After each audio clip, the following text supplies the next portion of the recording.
Hozirda odamlar tabiati ayni shunga qo'yib ketganki, birov bilan ozgina bahs qilib qolsa, ozgina tortishib qolsa, birpasda haqorat qilishga o'tadi. Seni aqling yetmaydi hech narsaga.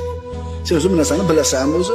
Darrov tili bilan ozor, aziyat, ta'na yetkazishlikka kiradi. Mana shu narsa sibob deyiladi. So'kinishlik deyiladi. So'kinishlik degani hech deb turib, hali biz bilgan so'kinish emas. Sen hech narsaga aqling yetmaydi, farosati yo'q odamsan, sen mana qilsan deyaptim, shu ham so'kinishlik bo'ladi.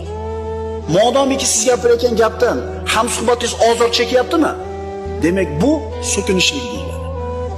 Ammo iymonlik, tarbiyalik, axloqli kishi 10 soat bahs qilishi mumkin siz bilan.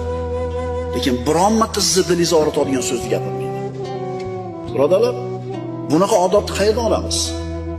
Albatta Qur'ondan olamiz. Albatta Qur'ondan olamiz.